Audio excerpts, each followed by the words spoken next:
Salut à tous et bienvenue dans 3 minutes pour comprendre. Aujourd'hui, on va parler des voitures autonomes.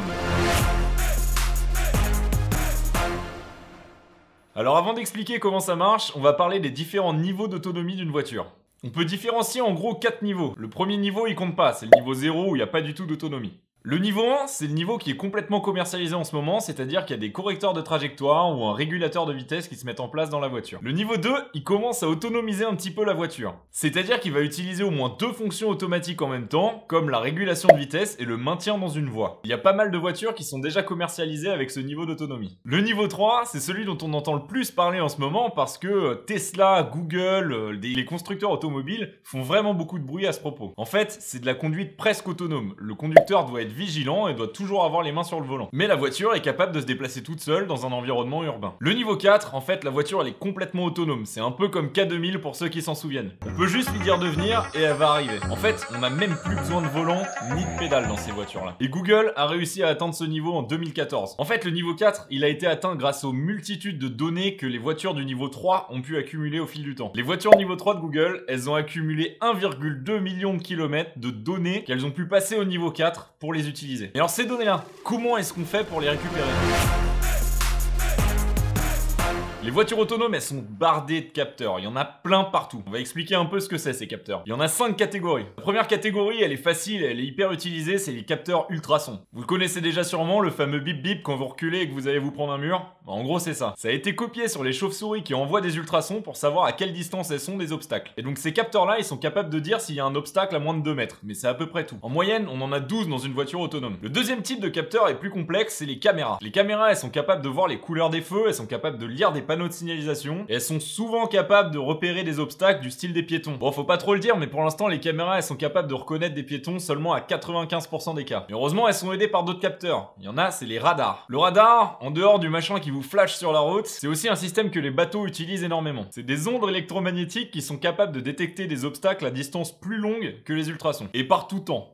Qu'il fasse beau, qu'il fasse pas beau, qu'il neige, qu'il y ait du brouillard, etc. On va quand même voir les obstacles. Le problème des radars, c'est qu'ils sont pas capables de détecter les formes ni la hauteur d'un obstacle. C'est pour ça que le dernier type de capteur, c'est la révolution de la voiture autonome, c'est le LiDAR. En fait, ça fonctionne un peu comme un radar, à part que c'est un laser qui est envoyé plutôt que des ondes électromagnétiques. Le laser, il scanne constamment son environnement et il est capable de détecter des formes en 3D. Et donc, grâce au LiDAR, la voiture, elle est au courant des objets qui sont autour d'elle. Et en fait, le gros problème des LiDAR, c'est que c'est hyper cher. Ça utilise des métaux précieux et pour l'instant, c'est ce qui coûte le plus cher. La filiale de voitures autonomes de Google, qui s'appelle Waymo, vient de développer un LiDAR qui coûte 90% de moins que la majorité des LiDAR du marché. Les seuls qui utilisent pas de LiDAR dans la construction de voitures autonomes, c'est Tesla. Eux, ils se disent que si l'être humain peut y arriver en regardant ce qui se passe autour de lui, les caméras peuvent le faire aussi. Le dernier type de capteur, en fait, c'est Internet. Le but, c'est de créer un réseau de voitures connectées autonomes qui vont pouvoir se parler. Et donc, si une voiture a un accident à 100 mètres d'une autre, elle va avertir les autres derrière qu'il y a un accident. Il y a 2 types de transmission de cette technologie qui s'appelle V2V, véhicule à véhicule. C'est soit en Wi-Fi directement sur les voitures autour de nous, ou via une antenne 4G pour passer dans le cloud et distribuer l'information. Donc toutes ces données-là de tous les capteurs, elles sont amenées en temps réel dans un ordinateur central de la voiture, qui traite les informations à une haute vitesse pour pouvoir réagir en fonction. Concrètement, il traite plus d'informations qu'un épisode de Game of Thrones en 1 minute. Et donc tout ça, ça fait que l'ordinateur de bord a besoin que de quelques millisecondes pour réagir. Alors qu'un humain, en règle générale, il y a 1 seconde de temps de réaction.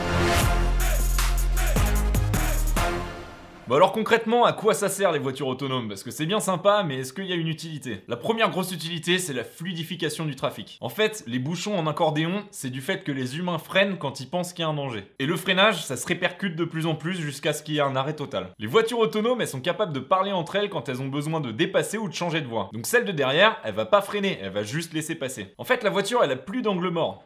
Elle a beaucoup plus d'informations qu'un être humain qui a ses 2 yeux qui regardent tout droit. Et donc elle peut être au courant en amont qu'elle va croiser une autre voiture dans une intersection. Un autre avantage qui est juste plutôt sympa, c'est le stationnement. En fait, votre voiture, elle peut vous déposer au bon endroit et partir se garer toute seule. Ensuite, pour les accidents inévitables, la voiture sait réagir plus vite qu'un humain. Par exemple, vous êtes sur l'autoroute à 130, un arbre vous tombe dessus. Directement, la voiture va bien serrer les ceintures, remonter les fenêtres et se préparer à déclencher les airbags. Et en cas de collision, elle va pouvoir appeler les secours directement en signalant sa position GPS. Alors tout ça c'est bien, mais est-ce qu'il y a des inconvénients au final? Pour l'instant, le prix. En fait, les LiDAR ça coûte super cher. Donc pour l'instant, le prix des voitures autonomes, il est pas abordable pour la majorité de la population. Ensuite, il y a une question philosophique sur les litiges. Parce que sur la route, malheureusement, il y a des morts. Et donc que l'accident soit lié à un dysfonctionnement ou un problème autre, extérieur, c'est compliqué de savoir ce que la machine doit faire pour réagir comme il faut. Si on doit prendre un exemple un peu glauque, vous êtes sur une nationale à 90 et un groupe d'enfants traverse. Il y a des platanes sur les côtés. Vous, en tant qu'être humain, vous auriez un jugement à faire pour savoir si vous vous envoyez dans les platanes ou si vous tuez les enfants. La machine, pour l'instant, personne n'est capable de dire ce qu'elle doit vraiment faire.